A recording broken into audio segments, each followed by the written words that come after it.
এখন থেকে 1 লাখ বছর আগেও দক্ষিণ এবং দক্ষিণ পূর্ব এশিয়ার পুরোটা জুড়ে ছিল গহীন জঙ্গল।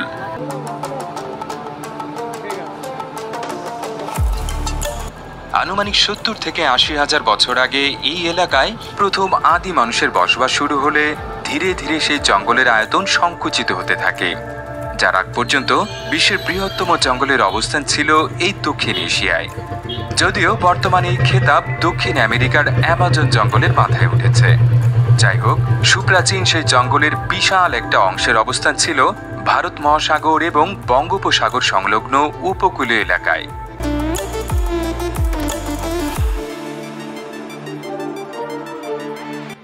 প্রাকৃতিক কারণেই উপকূলীয় এলাকায় জঙ্গলের চেহারা ক্রান্তীয় বনের বদলে ম্যানগ্রোভ বনে পরিণত হয়।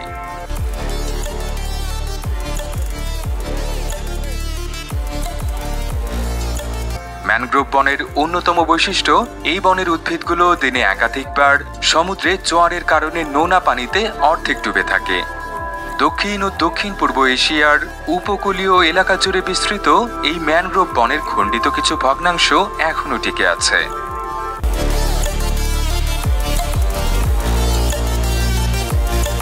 ভারতের তামিলনাড়ু এবং অন্ধ্রপ্রদেশের উপকূলীয় এলাকায় অবস্থিত ম্যানগ্রোভ বন দুটি সেই ভগ্নাংশগুলোর মধ্যে উল্লেখযোগ্য। কিন্তু বিলুপ্ত প্রায় সেই সুপ্রাচীন ম্যানগ্রোভ বনের টিকে থাকা সবচেয়ে বড় অংশটির নাম সুন্দরবন।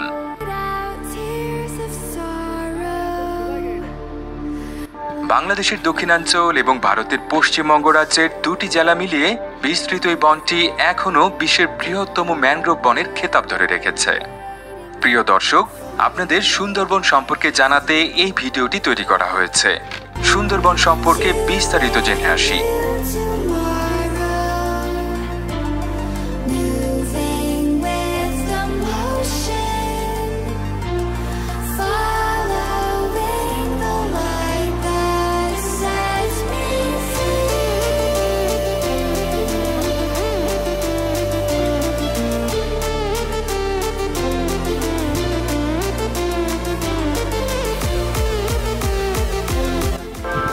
বাংলাদেশের খুলনা বিভাগ এবং ভারতের পশ্চিমবঙ্গ রাজ্যের উত্তর ও দক্ষিণ 24 পরগনা এই দুটো জেলা মিলিয়ে বিস্তৃত বিশ্বের বৃহত্তম ম্যানগ্রোভ বন সুন্দরবনের মোট আয়তন প্রায় 10,000 বর্গ কিলোমিটার।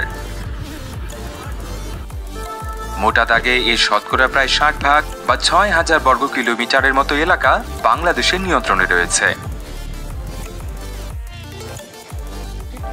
আর বাকি শতকরা 40% বা 4,000 বর্গ কিলোমিটারের মতো এলাকা ভারতের নিয়ন্ত্রণে। ফুল অটোমেটিক চলে আসছে।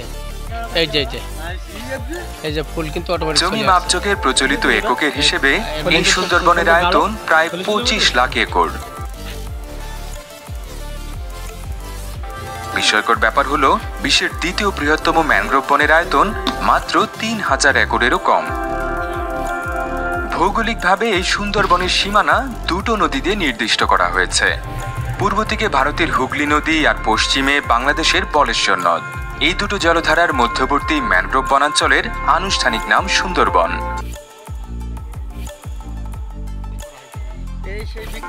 এই বনাঞ্চলটির নামকরণ নিয়ে একাধিক মতবাদ প্রচলিত রয়েছে। এর মধ্যে সর্বোচ্চ সমর্থন পুষ্ট মতবাদ অনুযায়ী সুন্দরী নামক এই বনের এক ধরনের গাছের নাম অনুসরণ করে সুন্দরবনের নাম রাখা হয়েছিল।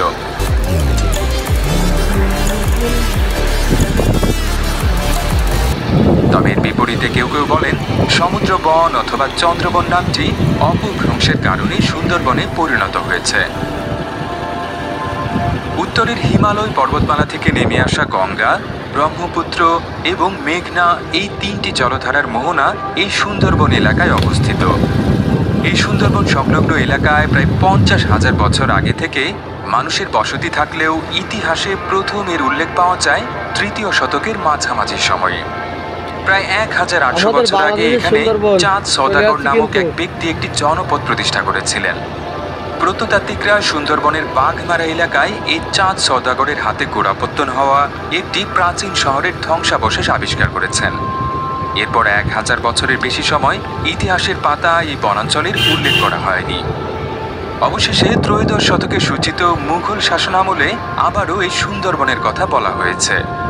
বিশেষ করে মুঘল রাজবংশের তৃতীয় সম্রাট আকবরের শাসনামলে তার সেনাবাহিনীর আক্রমণ থেকে প্রাণ বাঁচাতে স্থানীয় অনেকেই গহীন সুন্দরবন এলাকায় আশ্রয় নিয়েছিলেন। পলাতক এই মানুষগুলোর তৈরি করা বাসস্থানগুলো সপ্তদশ শতকে পর্তুগিজ জলদস্যুদের দখলে চলে যায়। এই আস্তানাগুলো থেকে তারা নিয়মিত মুঘল ভারতের বিভিন্ন জনপদে হামলা চালাতো। এখনো অনেক প্রান্তিক মানুষই এই সুন্দরবন ও তৎসংলগ্ন এলাকায় স্থায়ীভাবে বসবাস করে। এদের একটা বড় অংশের জীবিকা উপার্জনের একমাত্র উপায় মাছ শিকার। এর পাশাপাশি কিছু সম্প্রদায়ের মানুষ প্রতি বছর একটা নির্দিষ্ট সময় সুন্দরবন থেকে মৌমাছির মধু আহরণে ব্যস্ত থাকেন। এই পেশাটি বিশ্বের অন্যতম বিপজ্জনক পেশাগুলোর একটি, কারণ এই অভিযানে প্রতি পদক্ষেপে থাকে বাঘের খাদ্যে পরিণত হবার আশঙ্কা। মহাশক্তিশালী এই প্রাণীটির আক্রমণ থেকে বেঁচে গেলেও অধিকাংশ ক্ষেত্রে তার চিহ্ন বাকি জীবন বয়ে বেড়াতে হয়। তবে এই বিপদ মোকাবেলায় অসাধারণ এক বুদ্ধি বের করেছেন মৌ শিকারীরা। বাঘ এবং সিংহের মতো শিকারী প্রাণীগুলো তাদের দিকে কেউ তাকিয়ে আছে টের পেলে সাধারণত আর হামলা চালায় না, যে কারণে বাঘ সবসময় তার শিকারের পেছন থেকে হামলা চালায়। সুন্দরবনে মধু সংগ্রহের সময় মৌ শিকারীরা তাদের মাথার পেছনে একটি মুখোশ বেঁধে রাখে। সেই মুখোশের চোখজোড়া তাকিয়ে আছে বলে মনে হওয়ায় মুখোশ ব্যবহারকারীর ওপর বাঘ হামলা চালানো থেকে বিরত থাকে। সুন্দরবন নামক বনাঞ্চলের উপর প্রথম সার্ভে চালানোর কৃতিত্ব ব্রিটিশ ইস্ট ইন্ডিয়া কোম্পানির দখলে রয়েছে। 1757 সালে মুঘল বাদশাহ দ্বিতীয় আলমগীরের কাছ থেকে এই বনাঞ্চলের স্বত্বাধিকার লাভ করে ব্রিটিশ প্রতিষ্ঠানটি, যার 12 বছরের মাথায় তারা সুন্দরবনের প্রথম সার্ভে প্রকল্প শুরু করে। জেনে অবাক হবেন, স্থানীয়দের মধ্যে জনপ্রিয়তার কারণে সেই সার্ভে করা হয়েছিল ফার্সি ভাষায়। এর ধারাবাহিকতায় 1860 সালে এই বনাঞ্চলটির রক্ষণাবেক্ষণের জন্য তৎকালীন ব্রিটিশ ইন্ডিয়ার বেঙ্গল প্রদেশে একটি বন বিভাগ চালু করা হয়। এই বিভাগের সদর দপ্তরটির অবস্থান ছিল বর্তমান বাংলাদেশের খুলনা জেলায়। সুন্দরবনের জীববৈচিত্র্য নিয়ে কথা বলতে গেলে অবধারিতভাবে প্রথমেই যে প্রাণীটির কথা বলতে হবে সেটি রয়্যাল বেঙ্গল টাইগার। আক্ষরিক অর্থেই রাজসিক এই প্রাণীটি তার হলুদের উপর কালো ডোরাকাটা রঙের জন্য বিশ্বখ্যাত। এই প্রজাতির পূর্ণবয়স্ক পুরুষ সদস্যদের নাক থেকে লেজের ডগা পর্যন্ত গড় দৈর্ঘ্য প্রায় 10 ফুট। তবে এর মধ্যে প্রাণীটির লেজের দৈর্ঘ্যই প্রায় 3 ফুটের মতো। এদের গড় ওজন 200 থেকে 250 কেজির মতো হয়ে থাকে। তবে এখন পর্যন্ত আবিষ্কৃত সবচেয়ে বড় বাঘটির ওজন ছিল পুরো 350 কেজি। প্রকৃতিতে এই প্রাণীগুলো নিভৃতচারী হয়ে থাকে। এরা বন্য শূকর, হরিণ এবং মহিষের মতো প্রাণী শিকারের মাধ্যমে জীবন ধারণ করে। বিজ্ঞানীদের ধারণা অনুযায়ী পুরো দক্ষিণ এশিয়ায় আনুমানিক 2500-এর মতো রয়্যাল বেঙ্গল টাইগার রয়েছে। এর শতকরা 10 ভাগই সুন্দরবনে বসবাস করে। রয়্যাল বেঙ্গল টাইগারের পাশাপাশি সুন্দরবনের বাসিন্দা বন্যপ্রাণীদের মধ্যে রেসাস বানর, চিতল হরিণ, ধূসর মাথা মেছো ঈগল, নীল মাছরাঙা, নোনা পানির কুমির এবং করাত মাছ উল্লেখযোগ্য। এছাড়া ইরাবতী ডলফিন নামক এক প্রজাতির জলচর স্তন্যপায়ী প্রাণীও সুন্দরবনের মধ্য দিয়ে প্রবাহিত নদী নালায় বসবাস করে। তবে নদী দূষণের কারণে এদের অস্তিত্ব হুমকির মুখে পড়েছে। বাঘের মতো এই বনে বসবাসকারী অনিন্দ্য সুন্দর চিতল হরিণের অস্তিত্বও হুমকির মধ্যে রয়েছে। একসময় পুরো সুন্দরবনে কয়েক লাখ হরিণ ঘুরে বেড়ালেও বর্তমানে এই সংখ্যা কমে 30,000-এ নেমে এসেছে। আর এই বনাঞ্চল থেকে এরই মধ্যে বিলুপ্ত হয়ে যাওয়া প্রাণীর তালিকায় রয়েছে জাভান রাইনোসোরাস নামক এক প্রজাতির শিংবিহীন গন্ডার। উদ্বেগের বিষয় হলো বিভিন্ন কারণে সুন্দরবনের আয়তন ক্রমেই সংকুচিত হচ্ছে। 200 বছর আগেও ব্রিটিশদের পরিচালিত সার্ভে অনুযায়ী এই বনাঞ্চলের আয়তন ছিল প্রায় 17,000 বর্গ কিলোমিটার বা 42 লাখ একরেরও বেশি। এই সংকোচনের পেছনে জনসংখ্যা বৃদ্ধি এবং মানব আগ্রাসনের পাশাপাশি ঘূর্ণিঝড়ের মতো প্রাকৃতিক দুর্যোগেরও হাত রয়েছে। বিশেষ করে ভৌগোলিক অবস্থানের কারণে বঙ্গোপসাগরের উপকূলীয় এলাকায় প্রায় প্রতি বছরই একাধিক ঘূর্ণিঝড় আঘাত হানে।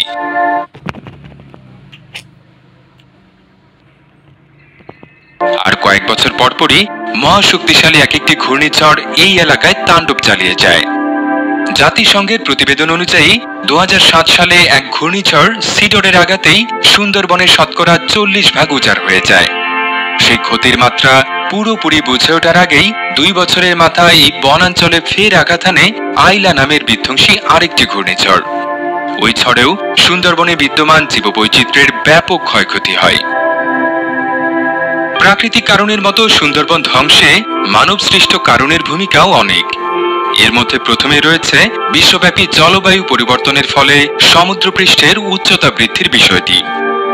2007 সালে ইউনেস্কো পরিচালিত এক গবেষণার ফলাফল অনুযায়ী বিশ্বের বিভিন্ন দেশ প্যারিস জলবায়ু চুক্তির শর্তগুলো পূরণে ব্যর্থ হলে এই শতকের শেষ নাগাদ বঙ্গোপসাগরের সমুদ্রপৃষ্ঠের গড় উচ্চতা 45 সেন্টিমিটার বা 1.5 ফুট পর্যন্ত বেড়ে যাবার আশঙ্কা রয়েছে। তেমনটা হলে সুন্দরবনের শতকরা 75 ভাগই হারিয়ে যাবে বলে জানিয়েছেন গবেষকরা। এছাড়া সুন্দরবনের মধ্য দিয়ে প্রবাহিত একাধিক জলধারা গুরুত্বপূর্ণ নৌপথ হিসেবে ব্যবহার করা হয়, যার ধারাবাহিকতায় পণ্যবাহী জাহাজগুলো দুর্ঘটনার মুখেও পড়ে। 2014 সালে এই বনের শেলা নদীতে সাউদার্ন স্টার 7 নামের একটি পণ্যবাহী জাহাজ ডুবে গিয়েছিল। দুর্ঘটনার সময় জাহাজটিতে 3.5 লাখ লিটারের বেশি ফার্নেস অয়েল ছিল। দুর্ঘটনার পর সেই জ্বালানি তেল প্রায় 350 বর্গ কিলোমিটার এলাকা জুড়ে ছড়িয়ে পড়ায় সুন্দরবনের জীববৈচিত্র্যের বিপুল ক্ষতি হয়েছে বলে ধারণা করা হয়। তবে আসার ব্যাপার হলো, রয়্যাল বেঙ্গল বাঘ এবং তার কারণে সুন্দরবন সংরক্ষণের প্রতি স্থানীয় মানুষের আগ্রহ রয়েছে। বাংলাদেশ এবং ভারত দুটো দেশই এই বাঘকে তাদের জাতীয় প্রাণীর মর্যাদা দিয়েছে। তাই আশা করা যায় জাতীয় প্রাণী ও তার বাসস্থান বাঁচাতে দুটো দেশই তাদের সামর্থ্য অনুযায়ী সর্বোচ্চ চেষ্টা করবে। আর তাদের সম্মিলিত চেষ্টার ফলে অনন্য এই বনাঞ্চলটি রক্ষা পাবে, এমনটাই আশা বিশ্ববাসীর।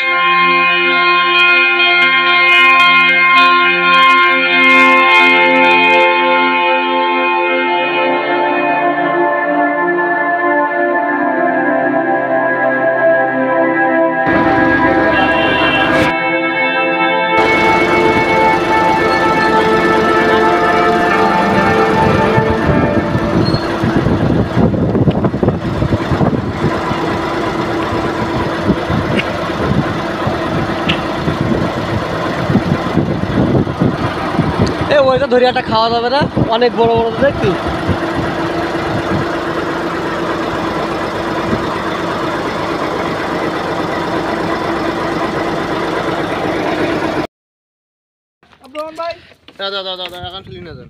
আচ্ছা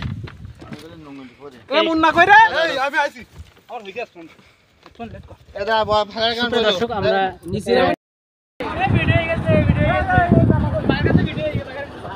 এখানে কি বাঁধতে হবে?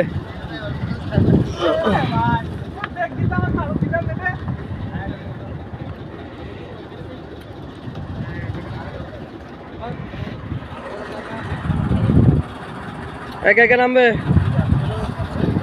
আব্দুল ভাই মজা তো এতক্ষণ কেন? এতক্ষণ পরে থাকলে হয় না বলে যায়, মানা যায় না। আর সবাই আইসি এক জায়গায় আনন্দ। শোনেন, চালন শুইরে বলতেছে শুই তোমার পাশা কেন ফুটো। গাইস, চালন শুইরে বলতেছে শুই তোমার পাশা কেন ফুটো। সেরকমটা বিষয়টা হয়ে গেল না?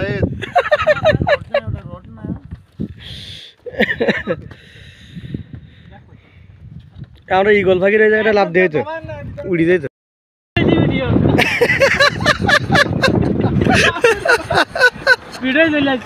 জাল কই, জাল কই?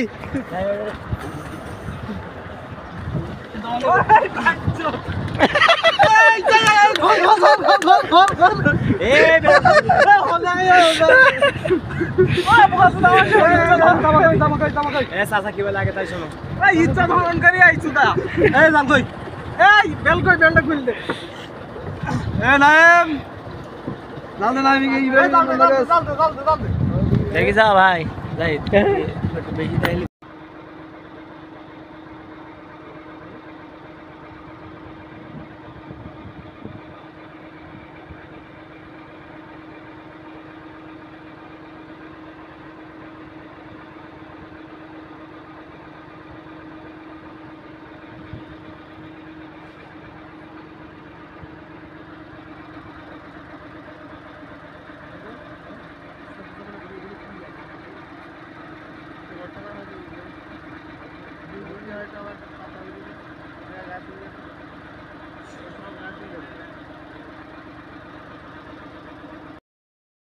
সো গাইস আমরা কিন্তু এখন মাছ ধরতে নেমে পড়বো।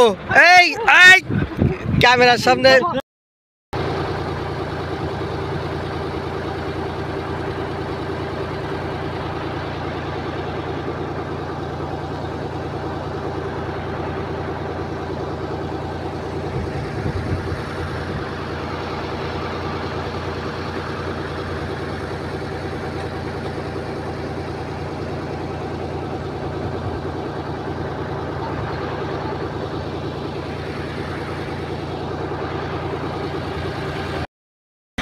কয়টা বাজে টাইম লেখা এসে কলা গাছে উঠবো।